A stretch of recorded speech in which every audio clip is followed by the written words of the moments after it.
I know. I'm slipping for sure. No, it's all good. So this was prompted from something that Deborah was asking about. So this will be like the next level of an adjunct session, in the sense that, you know, I'll do some sessions, which is like, how do you become an adjunct in the first place? This is more of like, okay, now you're an adjunct. What does that mean, and what should that look like, and what is some of the behavior or things that you can do as an adjunct to do more, do better, do, you know, something like that. So let me start out by sharing my my path, so to speak. So 10 years ago, I was coming off of maybe a half a year, maybe a full year as a consultant, following my time with Evian Water. You know, naturally, after you do something for a while and you need to do something else, you become a consultant. You know, you keep working with the same clients, and that turned into a few very interesting opportunities.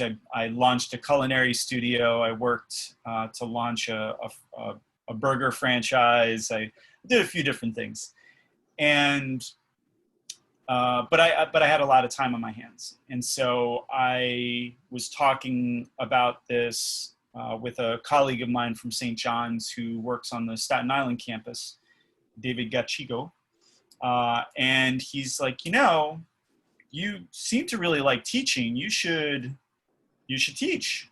And I heard that they're looking for somebody in supply chain or hospitality or something like that. And I said, oh, great. So I gave them a call, and of course they said, no, we're not looking for anybody. But they were nice enough to say, well, you know, after the fall semester starts, a couple weeks in, let's have a meeting and let's talk about the possibility. And this was with Glenn Gerstner, our interim dean right now in CCPS. I have to get used to that Collins part.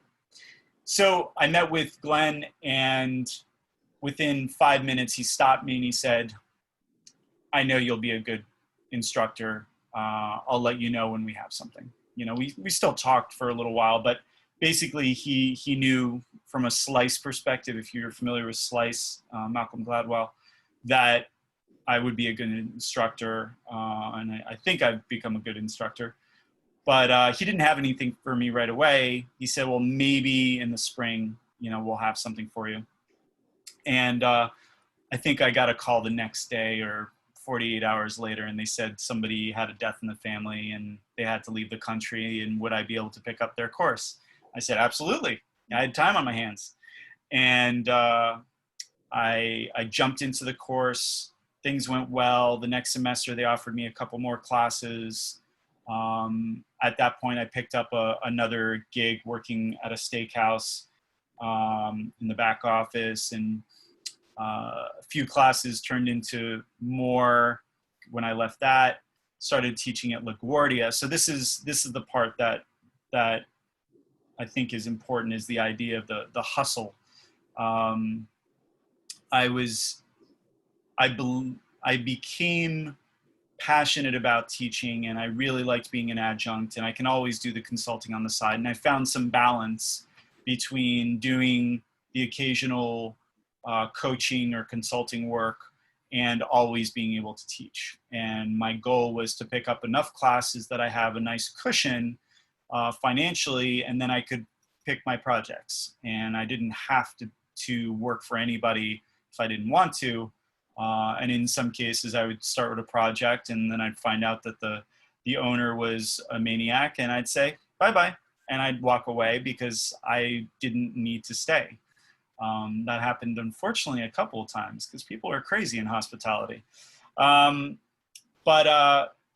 LaGuardia was the second. Then I got a pretty good gig with City Tech because they had 900 students in the program at the time, and nobody really knew social media and how to teach that within the hospitality context. I think that led to Monroe College. Monroe wrapped up, and then I decided to look for full-time, and that's how I got to St. Joe's, all the while still teaching the occasional class at St. John's You know, generally I would teach 2 to 3 classes. And then when it became full-time, the funny thing that happens from an adjunct perspective is once you become full-time somewhere in a specific discipline, you become the competition. So I lost the courses at LaGuardia. I lost the courses at City Tech.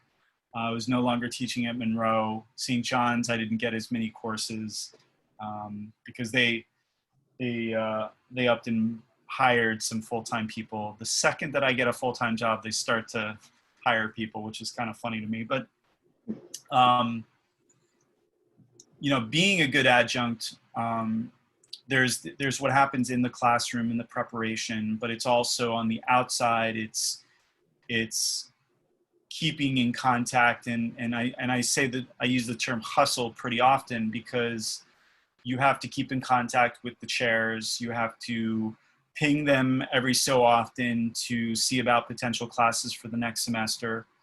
I did have to go after one school, the European School of Economics in the Trump building on Fifth Avenue. I had to pursue them.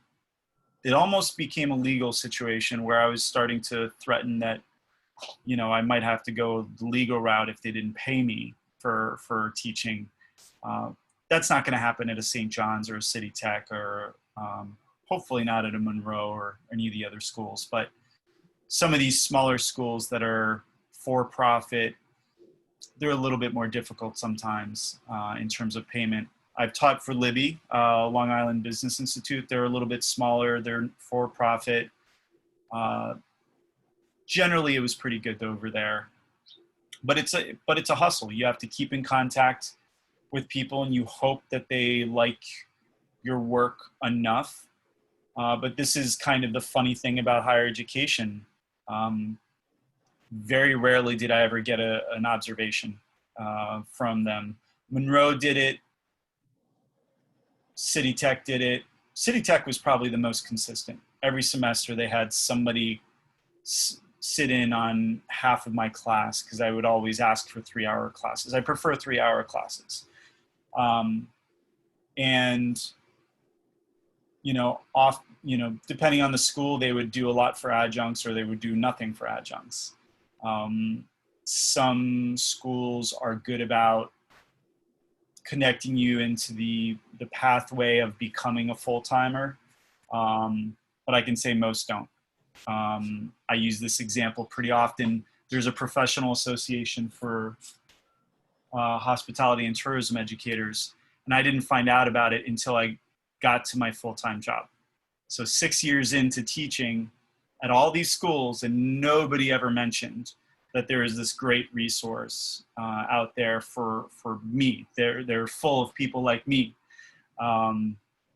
So depending on the place you go, you'll either get more support or less support. Very often adjuncts are just, you know, just throw them in, give them a course. Like the young lady yesterday, she said, yeah, this is my first semester and it's my first semester online. It's just got thrown in, you know, because they have an opening, they have to teach the course, and they may not have somebody to teach it. Or it might be something, a specialty that nobody has, you know, the knowledge to be able to teach. So that's the story of how I got into it. I think a lot of adjuncts lack that support, and as a result, it comes out sometimes in the classroom because they don't know about the LMS or how to manage that. They don't know how to do lesson plans. They don't know what a learning objective is. For some of our colleagues that go through the OTE course, it's quite funny when they're very honest. They're like, I have no idea what you just said. I don't know what a learning objective is. You know, I come out of industry, you know, that's what I did, which is fine, you know, but, you know, you would think that conversation would be had between the department head and them, or that they'd be assigned a mentor, a faculty mentor that can show them the ropes, so to speak. A lot of that happens informally, but it doesn't happen enough. Funny enough, I'm looking at my other screen. I have the syllabi and the student manual for the culinary course that I'm teaching now. And they've done a pretty good job of pulling me in and then giving me the support, and this is how we do things at Frederick. But you don't always see that, especially at the bigger programs where they have just an army of adjuncts. They just kind of assume that things are going to happen through osmosis or something. So let me stop there. And I know that it's, you know, you both have different situations, but you know, what are some of the things that you're curious about, Deborah, in terms of the adjunct role?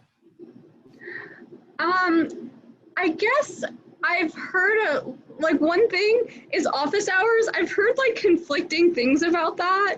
So like I had gotten a message, you know, like from a faculty admin email or something, like saying like, you know, you have to have office hours and blah, blah, blah, you know. So then I was like, okay, like I'll identify the 2 days of the week. And then I was told I need to send them to somebody else, and I sent them to somebody else, and they're like, oh, well, like we don't need them. Like it was like a very ambiguous, weird thing. Like I couldn't figure out, and they're like, oh, you just have to tell your class.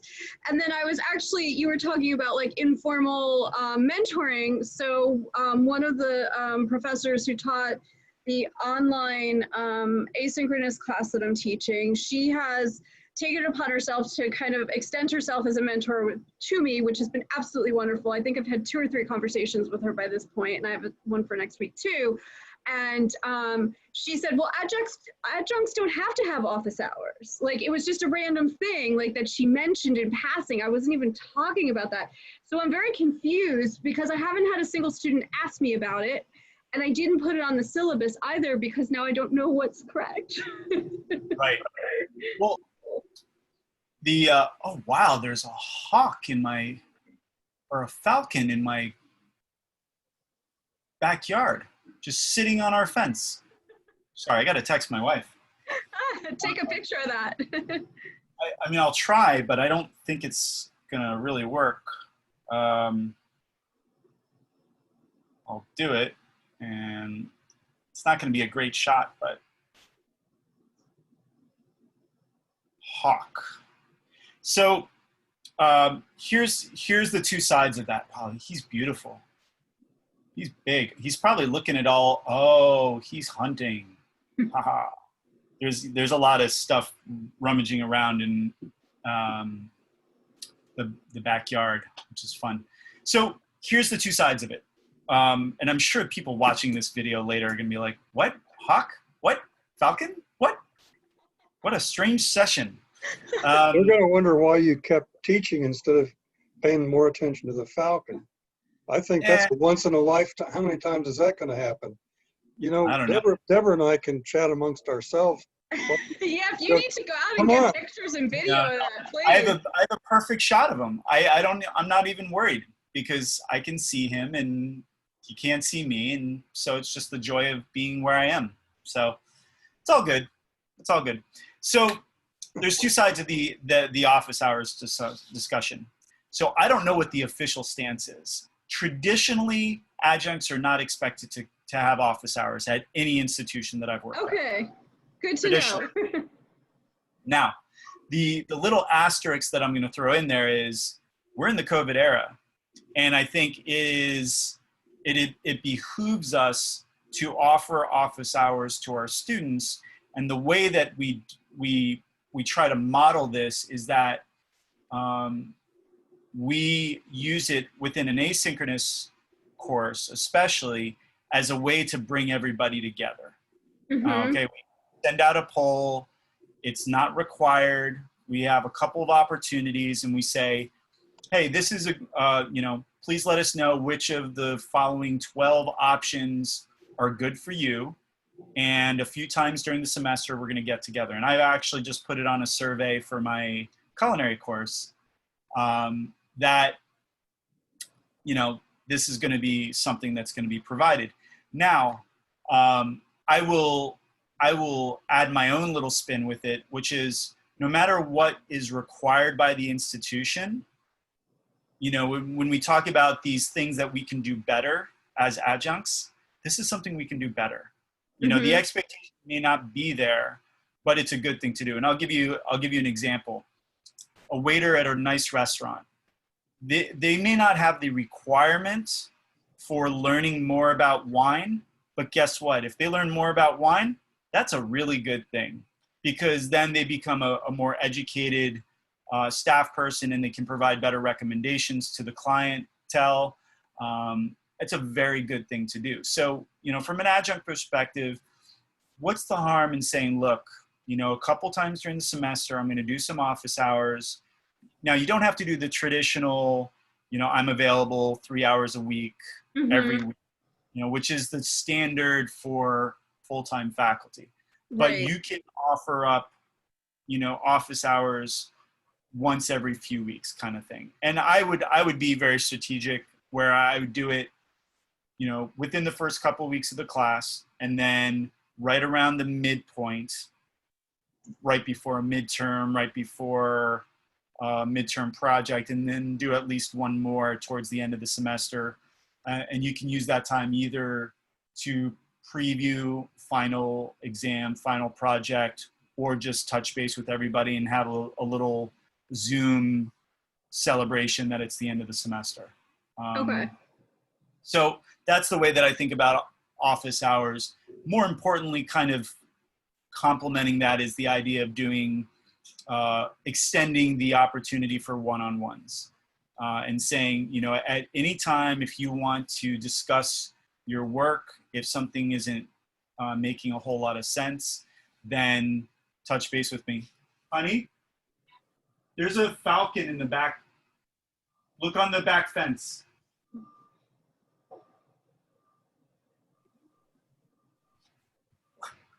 Back fence. She just went, oh. He's beautiful. Anyway, yeah, she said, wow.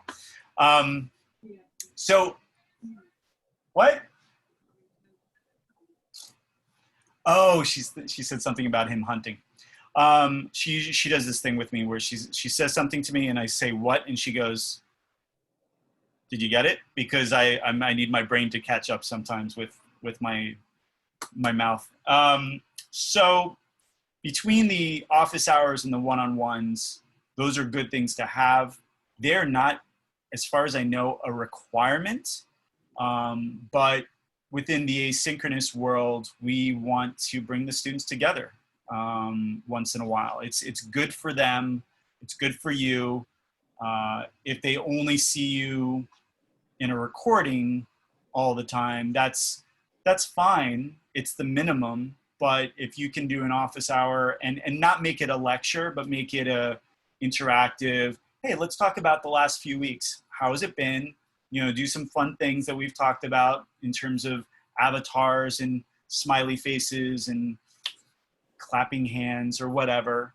But, you know, that's a good way to build some connections between them. It was a very long answer to a very simple question. No, actually it's good, because what the suggestion was to have like a weekly hour that's just an open time for people to come like online. So I did schedule the first one for next week, and we'll see who shows up. I mean, she said in the past, usually like for her, maybe 5 or 6 students would show up. But is that something that you offer extra credit for, like to show up to something like that? Because I feel like if the time doesn't work for their schedule, then it's not fair. You can't require it. That's something that's optional. Very, yeah. I made it very, very, very, very clear that it was optional, but it was just an opportunity to connect.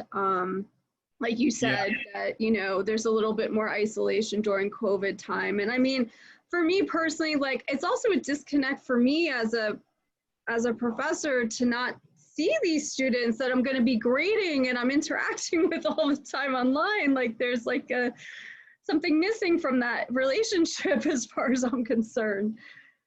Yeah, so I think that's a good approach. I mean, I just warn against it becoming a crutch where then the professors start to teach during those hours and not use it as office hours, which is to clarify, to connect, to team build or whatever. And that's where some faculty are getting in trouble at St. John's right now, is they're using that time. And I think I mentioned it a couple sessions ago. I had a student that had to ask me permission to leave my class in the middle of our remote class because a faculty member had scheduled an hour with them. So, and some of them are being told that this is required or it's evaluated. And I think that that's the danger. You know, I think it's better, I think, to approach it where you say, look, I'm going to offer an hour every week as my office hour. It's going to be at different times and different weeks. That way it'll work with different schedules. Yep. It is not a requirement, but it's a good thing to participate in if you want to ask questions and get to know some of the other students and myself. Yeah, and that's how I posed it. I put it out as an opportunity to connect with the other people in the class. If they had any questions about the upcoming assignment for the week, and if, you know, it was like an open Q&A essentially, if they wanted to ask me any questions about things. So I kind of laid that out like initially. So I don't know, like I said, we'll see who shows up on Tuesday. No, I think that's great. And you also, you have to feel comfortable with no one showing up. And that's okay. A possibility too. I mean, we'll see. You just leave your window open, and if somebody pops in, great. You know, it's just like regular office hours. Sometimes no students show up, and I can tell you, traditionally, they don't utilize them. It's just like them going to the career center. They don't go to the career center when they should, and they don't go to the tutoring center, and they don't go to the writing center, but it's important for us to provide it. And some students will say, you know what, I do need some help. And I do appreciate that time. And you could say that you offered it. Right. Now, for the class that I'm teaching remotely, that's, you know, live 2 days a week. Again, I didn't make any announcement there about office hours. I don't have it on my syllabus, but, you know, clearly they don't need to meet another hour some other time because they already have me for the 3. I mean, is it acceptable to just put out an edict to them like, hey guys, if you have questions, like, I mean, I have 5 people who haven't turned in their first assignment that was due yesterday. So like, what's my responsibility to chase them? Or am I offering an open, like, you know, please connect with me if you have any questions about this assignment you didn't turn in? Like, I don't know what my level of babysitting is expected. I mean, well, that's a good word to use. But let me separate those two things out. Sure. On one hand, with the remote course, from a one-to-one visual time spent together, you hit the nail on the head. You don't need to spend another hour every week offering office hours. That's where I would say 3 times during the semester, and just make it a very specific vibe to that time, which is not a lecture. It's not what you traditionally do. It's just to allow people to come in, and maybe it's just you and them, or maybe it's you and a couple of other students asking questions outside of the, you know, the normal course structure. And then to answer the second part, it's not necessarily babysitting, it's being an instructor. You know, it's if you have 5 students that have not turned in their work, then the little trick that I use is, okay, I go through, and if they miss the deadline, you could put in a 0. That'll really get their attention. Or I will usually send them an email and say, you know, what's up? Is everything okay? That's usually my subject heading. Is everything okay? Because whether it's COVID era or not, students have lives and things may go sideways. And so I think it's a good idea to just approach it with the assumption that it's not that they're intentionally not doing the work. Maybe they thought they submitted it, which is weird because it's pretty clear. But I have one student right now in class, quote unquote, in class, that has yet to log into Canvas because they're just way behind on the tech side. They don't have access to their St. John's email. They don't have this, they don't have that. Mm-hmm. So, but they've attended my Zoom session because we connected through their personal email. Right. And I sent them the assignments that they're responsible for that they can't see in Canvas through email. And so we're working through it because I know that there's a backlog with IT. Yeah, I heard that as well. We have to chase them a little bit. Okay. And especially at the beginning, it's great that you're on it and you say, look, what happened? Now, if it's just a day, I wouldn't chase them right away. Okay. But I might go through and give them a 0 just to get their attention. And see, and then follow up with an email by Monday if you haven't heard anything. Okay. I don't usually chase that quickly. I'll chase a few days after. I'm sorry, what did you say? How many? I'll usually chase a few days after. A few days after, okay. Because sometimes people are late. They're just late. Right, and it's great if they tell you in advance, by the way, professor, if it's okay, I need to turn this in late. I'm going to be traveling. It's just going to be much to handle. I love it when students do that, because it's professionally responsible. Yeah, and I've had a couple people do that. I had a family emergency. I have to be flying today. Like people have reached out to me, or like, another student, her grandmother passed away, So like they have been doing that, but in a few occasions, like, I had one who did come all 3 sessions, was there, live, but just did not, turn in that first assignment. So, okay, I'll wait until Monday. I didn't know whether like a friendly reminder email to like everybody. Yeah, I do that too. The day after it's due, if it's a critical mass, I think 5 is kind of a critical mass.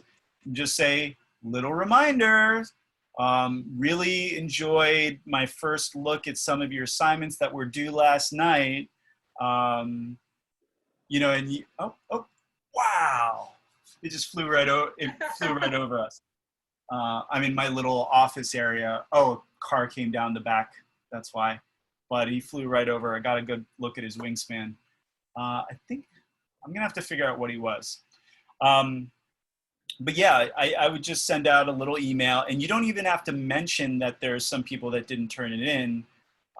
You could say, really enjoying the assignment, the submissions that were due last night. Really appreciate so many of you turning them in on time. This is good professional practice, blah, blah, blah. You can come up with something. Yeah, it doesn't have to be that long, but it's a tactic, it's a strategy, it works. And sometimes I've had students say, I am so sorry, I didn't even know there was an assignment due. Like they just completely missed it. And that's where it's important within the LMS, whether it's Blackboard or Canvas, to put a deadline, a due date, not just in the writing, but put it in the system, because they get flagged. Oh, I didn't know you could do that. Okay.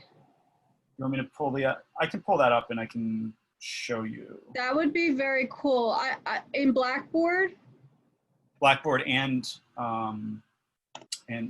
you're doing yours in Blackboard, Deborah? I am. Yeah, that's what they instructed me to do. I mean, why did they do that? We're moving to Canvas. That's silly.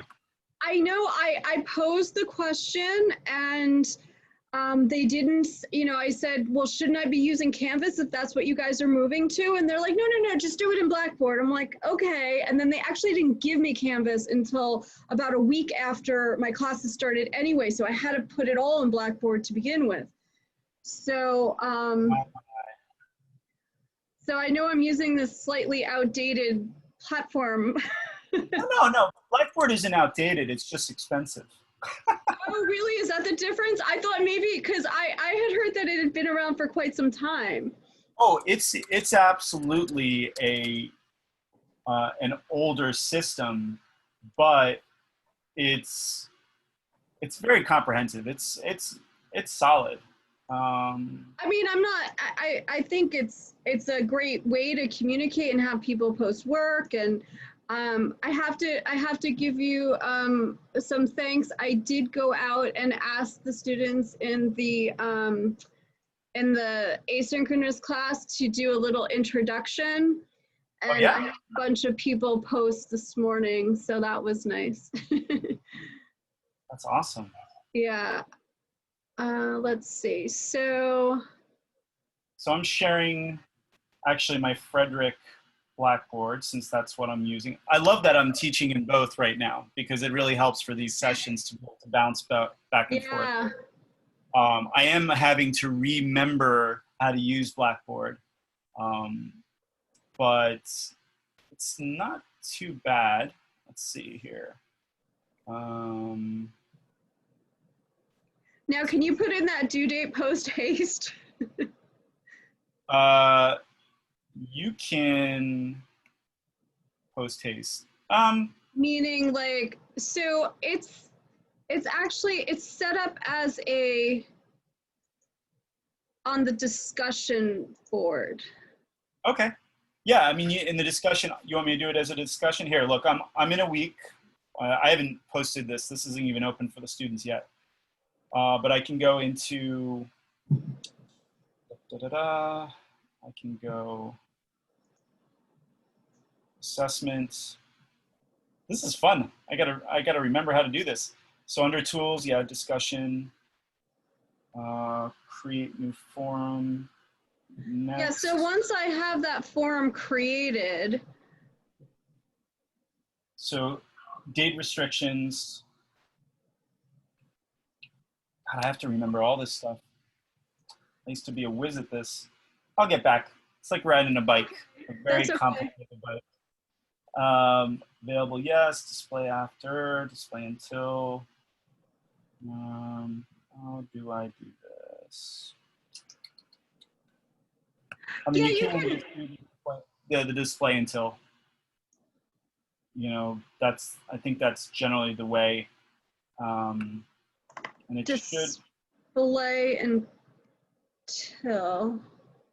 It should flag them.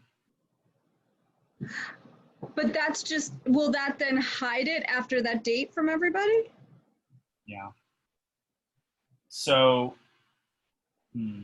with assignments, it's easier because it's very clear that it's an assignment.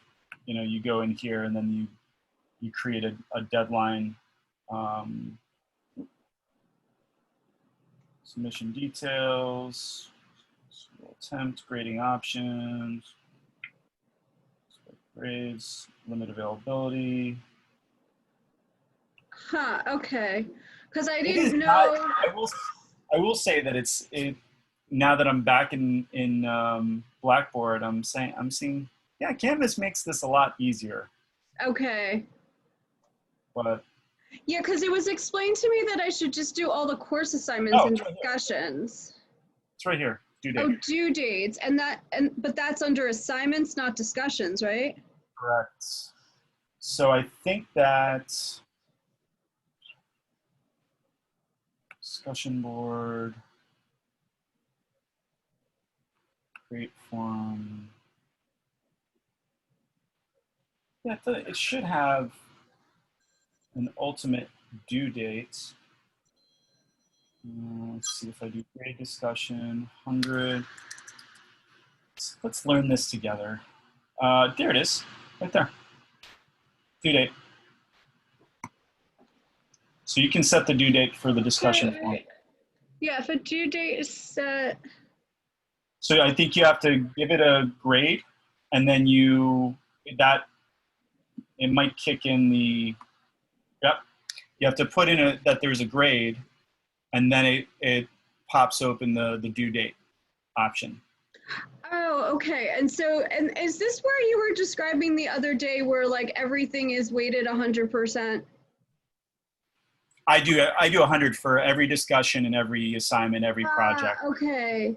Okay, that helps me a lot. Okay, because I thought I had to break it up amongst all right, Perfect. So then once I do that, I see the due date here. Okay. But it doesn't look like you can go back and change it after you create the thread, right?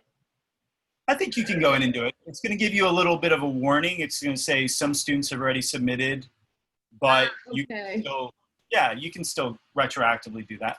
Okay, I'll play around with that would be incredibly helpful, because I did think that there should be a system allocated due date attached, and now that I see that it's the 100%, perfect, awesome, thank you. So right here, I'm just doing intro to this discussion, blah, blah, blah, then do, and then like your schema in terms of when they need to post. And then here, available, and then it's open today, and then it's open until the 10th, but it's actually due on the 4th, you know? So you have, so that way they can still see it, they can still be late responding to it, so it'll still be visible, but it'll also flag them that this is due on the 4th at this time. And so it'll pop up as an alert for them. Okay. But do you prefer using discussions or assignments? Depends on what you're trying to accomplish. If you are trying to, I mean, discussions are incredibly flexible. So if you're trying to do just something for everybody in the class, like if John wants to do a discussion about the AP style book and what people like about it, and can do a prompt about it. Everybody's participating, all 14 students are participating, John's responding, it's just, you know, it's a discussion. Or you can set it up so that it's teams. So 5-5-5 or 3-3-3, 4-4-4. You know, you make different size teams and they can each have their own discussion, and you can grade those separately. You can do discussions for journal purposes. We figured this out as an option. Where every student has their own discussion board, and it's just them writing, and you get to weigh in if you want to or comment if you want to, but it's really more for their purpose. So discussions are good in that way. Assignments have a lot of flexibility as well in terms of, you know, an assignment can be anything that you want them to submit. You could say submit a picture, and that could be the submission. You could say submit a video, submit a recording, an audio recording, submit an infographic. You could say go into canva.com and create an infographic. Canva's free, and submit that as your assignment. So it's very flexible. Assignment is just, it's kind of a catch-all for anything, any type of learning activity outside of the discussion. Can I ask you one more technical question, and then John, I'm going to give you the floor because I've been monopolizing this whole thing. No, you're great. You're great. The assignment portion is not visible to everybody else while the discussion board is, correct? Correct. Right. Okay. So what a student submits as an assignment, nobody else is seeing what they submitted. Except for me, obviously. Exactly. Okay, because I mean, I do like the idea of the discussion board for them to post their work, especially for the asynchronous class, because then they get to view everybody else's. Was it you who told me that there's a setting where you can make it visible to everybody at a certain time after it's due? Yes. Or was that somebody, it was you? Okay. You mean assignments? No, the discussion board. Oh yeah, yeah, you can set it up so that there's a few different things you can there's a lot of things you can do with the discussion. You can set it up so that things are visible based on whether or not you submitted something or not. So you can't just go in as a student and just read everybody's stuff. You have to actually post before you can see what the other students have written. That's what I want. Yeah. Yeah. That's a good approach. You can check that or not. I say you can tell you can invoke that or not invoke it. Right. There's a box. Well, wait a minute. No, I'm using Canvas, so I'm sorry. No, it's between. Might not That's be the the beauty same of on it. Blackboard. It is a technical thing, but it's also a pedagogical thing. So both platforms are very similar. You know, they bite off of each other all the time. They're like, oh, that's really good. Let's do that too. They just may do it in a little bit different way. So let's see. Oh, I'm not sharing my screen, so that would be helpful. Yeah, because I gave an assignment where they were supposed to find an article about how the pandemic was affecting the retail fashion industry. So what I noticed is about maybe the last 3 to 5 people posted the same article that people before them did. So, you know, and those were the people that posted, you know, like a day or two late. So I don't think that's fair because a lot of people came up with some really great articles before them because they obviously put in the time to research it. See this right here? Viewing thread replies. Participants must create a thread in order to view other threads in this forum. Yep. So you click that and they won't be able to see the articles that others have posted until they post their own. Okay. See that? Yep. Perfect. I will Also doing Canvas. use that for next go. Yeah, that would be hard to do retroactively. You just have to bite, you know, just. That's fine. That's what it is. And that's a lot of what Blackboard or Canvas is you just learn as you go and figure things out and how to do it a little bit better the next time. Mm-hmm. Yeah. Blackboard is full of stuff, and it just takes a little while to get used to it. So I'm taking a screen grab of your screen right now. fine. Thank you. Yeah, the team at Frederick loves that I'm doing this as well, and nobody's really jumped on from their side yet, but I think that that'll happen over time. I have ironically, I'm a candidate for their online learning dean position or director position as well. So it's funny to be an adjunct, but also dealing with potentially those issues. But yeah, they're a good team, and I'm a TA for one of their courses so that I can help out with the asynchronous and remote work, which is why I'm teaching the course. So, John, do you have any adjuncting questions, curiosities? Because you adjunct also, what is it, Hofstra or Fordham? Hofstra. And I also taught 3 years at NYU, not exactly as an adjunct, but as a member of a team that did learning for the love of learning for senior citizens. It was a special program paid for by a foundation in California. I forget the name of the foundation, but they said, operate this program. The seniors who signed up paid tuition. The faculty was recruited from outside, and I was recruited because through the Society of Professional Journalists, every teaching job I've had has been because I was on the board of governors of the New York Society of Professional Journalists chapter, and a fellow board member who was involved with the NYU program recruited me, and they said, I don't know whether I was an adjunct or not. I had an NYU ID card, but I was kind of an unusual part of the faculty. But anyway, so I did that, and then at Hofstra, and then at St. John's. But I was just going to comment. I have a couple of comments on what we talked about before in terms of office hours. This is the first I've been teaching. I taught 7 years adjunct at Hofstra, and so far I'm starting my 9th year at St. John's. And today is the first time I ever heard that an adjunct doesn't really have to have office hours, because, you know, there was always that here's the syllabus, or in the case of St. John's, you have a syllabus and a course outline.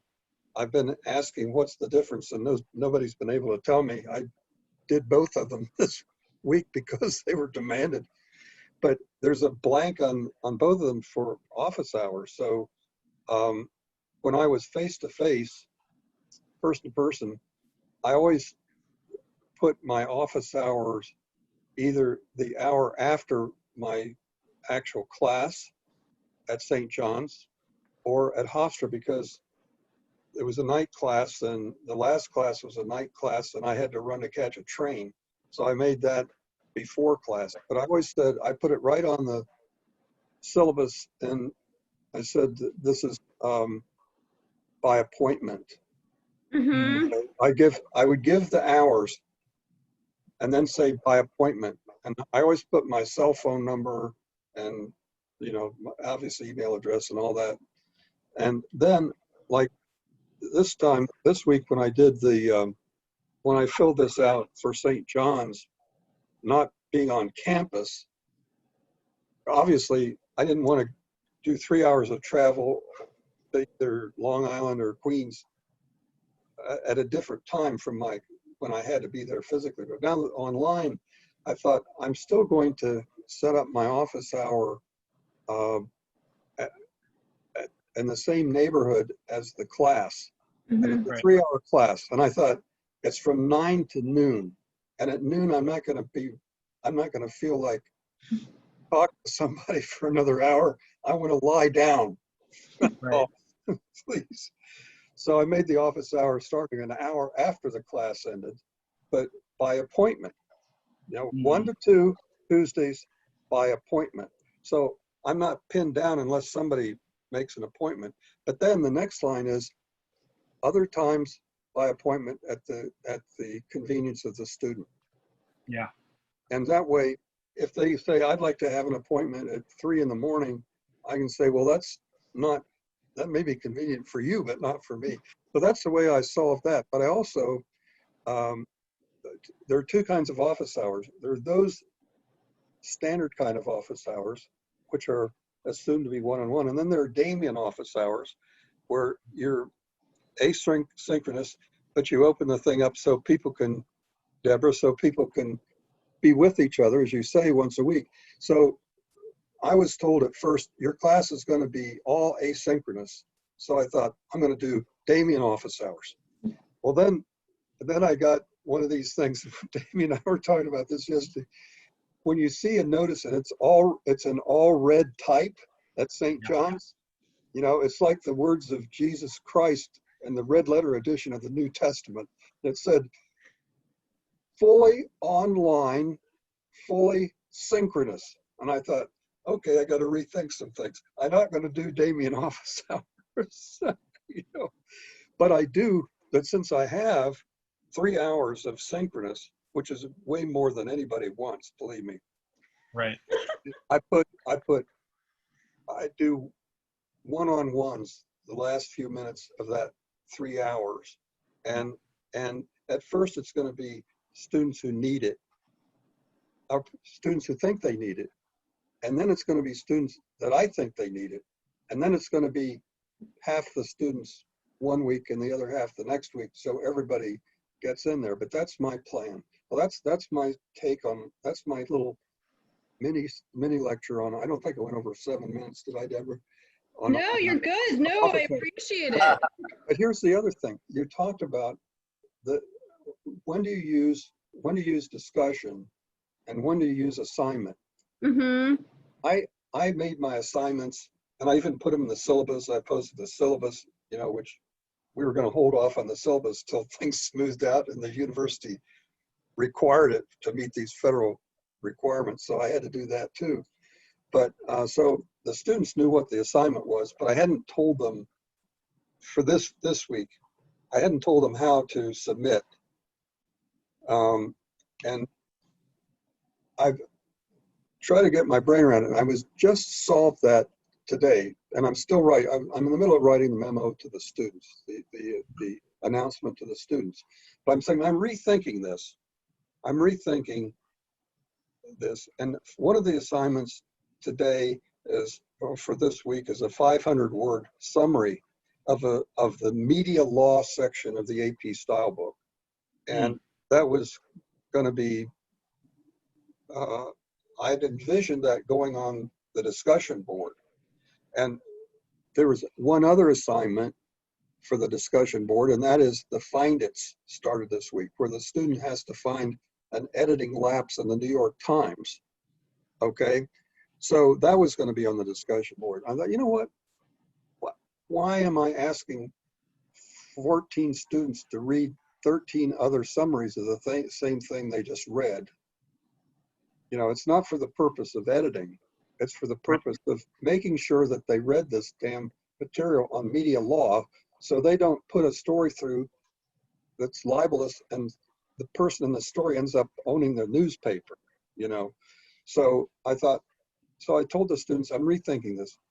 Don't put the 500-word thing on the discussion board. Send it to me as a straight assignment, because that's just going to bog them down. What I want them to be doing is I want them to be playing with these Find It's.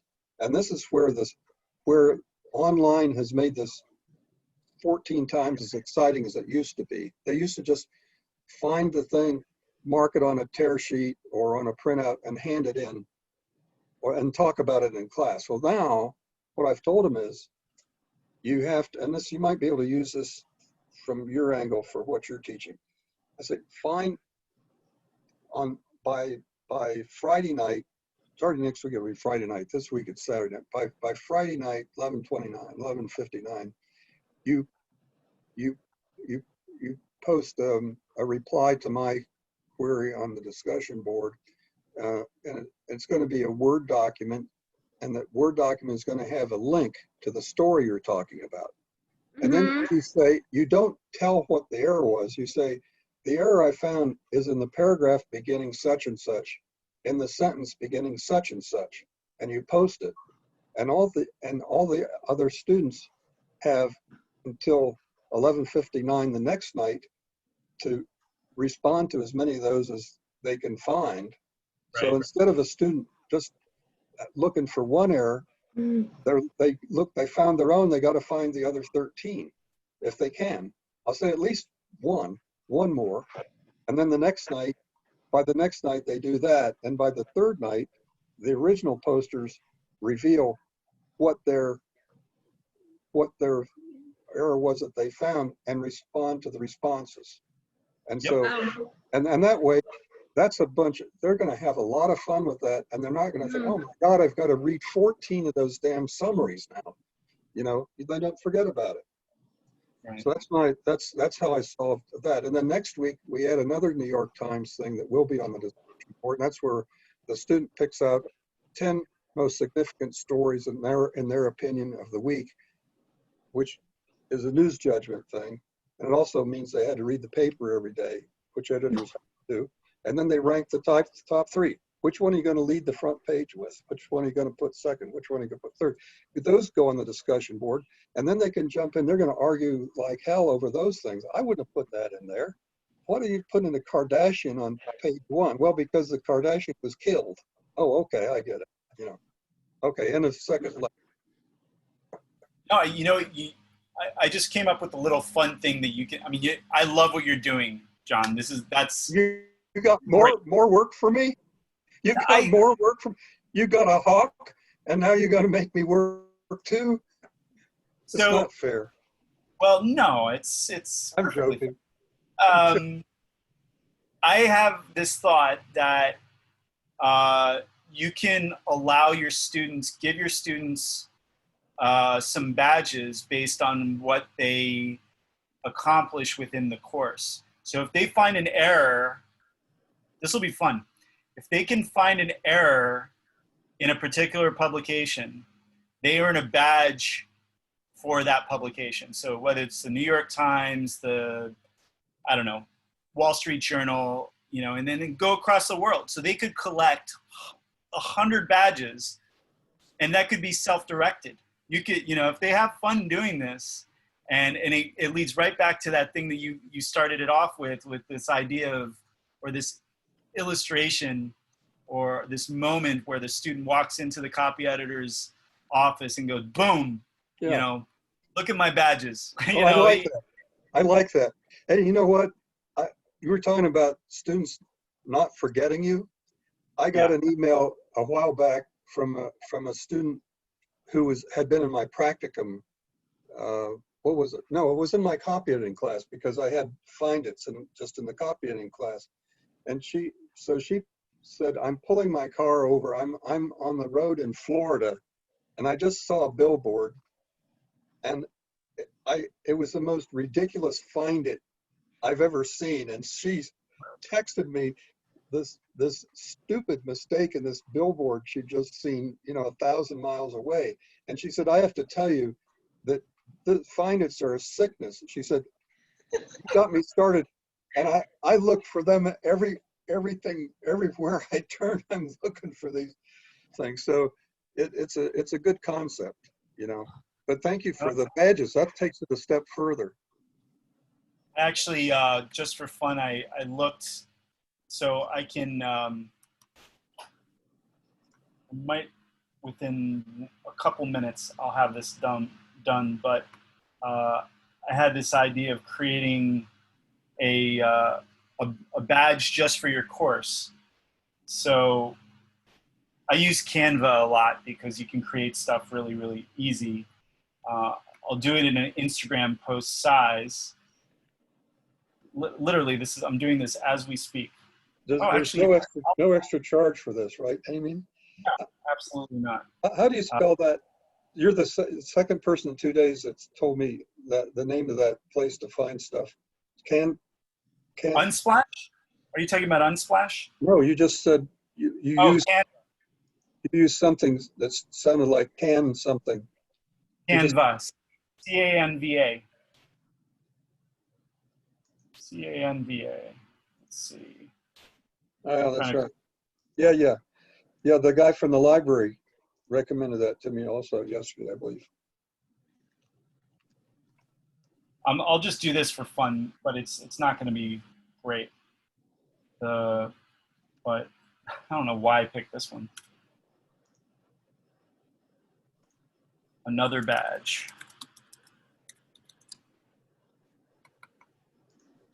Keep finding. I can spell the find it's. And then right in the middle, I'm going to go to uploads, and I'm going to upload image, device, New York Times.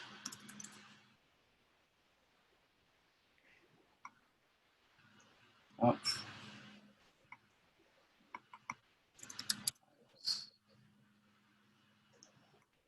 I may not be able to find it right away. Forgot what I saved it as. Oh, there it is. Upload. Deborah, do you use this ever? No, I'm just poking around with it right now. This is really cool. I pay for the Pro account just so that I can be able to do more, but it's really a lot of fun. It looks like they have a free educator account. Of course they do, but of course I paid for it. Let me see if it'll take me. I don't know if it will or not. Yeah, because I could definitely use some collateral for PowerPoint presentations. Absolutely. Another badge. And I know it's Halloween, which is coming up, so.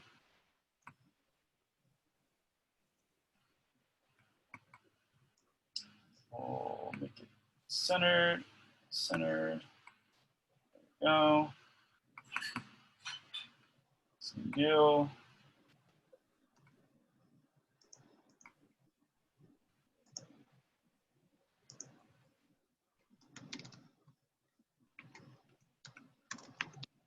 I like it because it's there's a lot of templates and you can really get things to work the way that you want. They actually started out for yearbooks. Ah. It was really just to help people make yearbooks easier. That's so they don't have to have 3 pages at the end that say, this page for notes and autographs. That's what happens when you run out of time on the yearbook staff. You have 3 pages left. Now you can put these dingbats in there. Or badges, I mean. So this is, I mean, just as a very simple thing, you could do it as a shield, you could do it as, you know, whatever, but they could earn a little badge and it could have the same circle around it for, you know, all the you know, for consistency. Wait, can you see my screen? No. No. Oh, I'm so sorry. I'm thinking that there it is. What I was doing. Oh, okay. Great. Sorry about that. Nice. So this is I just grabbed one of the templates that's a Halloween theme, and then I pulled in the New York Times logo, and then I put another badge, and then keep finding templates. But you could make it, you know, look any way you want. It could be just a circular badge. It could be a shield. It could be, you know, a diamond of some kind. I mean, I can get rid of all of that.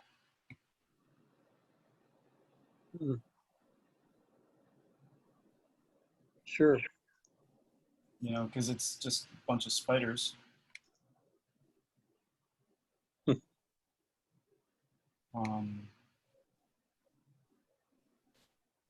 we go. Then I can just take that. I mean, they make it really easy. I mean, I can use Photoshop, I can use PageMaker, I can use a number of the programs that are out there. But when you have something that's pretty like this, and let's do diamond. And then what do? You copy it out of here and put it into a PowerPoint? You can. Ooh, there we go. Or do you just do the whole presentation in here? No, you don't do the presentation in here. You export it and then you put it in where you need it. So I'm going to turn this into position, back. You get the idea. And you could just create one with having the same format for every badge and just change the logo in the middle.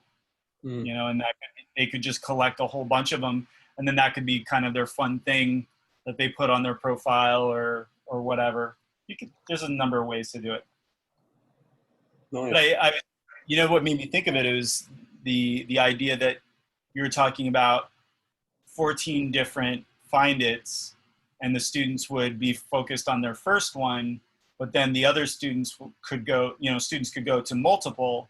And then maybe, you know, I was thinking, oh, wow, what if each one was worth, you know, 1 badge or 1 diamond or whatever you want to call it. And so students get a little competitive and they're trying to get all of them. They're trying to collect all the. That's right. So anyway, right. That was my thought. But Canva's fantastic. See, you're buying into the system. That's great, Damien. Makes me feel good. That's good ideas. I'm going to put a hawk. Is it a hawk or a falcon? Or is a falcon a kind of hawk? You know, I'm going to have to do some research and find out if I was looking at the right thing. But I know that it was definitely not a pigeon. You know what?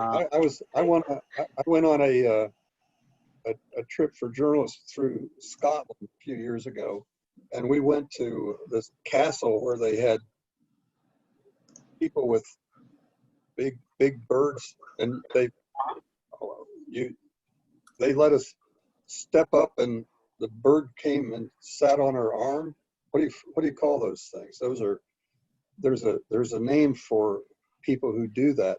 It was quite thrilling to have this. They told the bird to come and land on our forearm. It was really. Yeah. Did you have a big metal glove? Yeah, yeah. I've seen that. It's very cool. I forget what it's called though. Yeah, there's a name for it, and that was one thing. Yeah, that was a great experience. But it was a hawk. Mm-hmm. One of these beautiful Yeah, he was just sitting just like this. It was more like this color, Cambridge Pond Hawk. Not this beautiful white one. Wow. More one of these. Yeah. All right. Well, with that. Thank you, sir. Thank you so much, both of you, for all the awesome ideas. I really, really super appreciate it. You know, that's what this is for. So hopefully you both got something out of it and learned about a hawk. We did. We did. Thanks so much, Damien. Thank you. Have a great weekend. Yes, have a great weekend, both of you. Take care. You too. Bye-bye. Bye.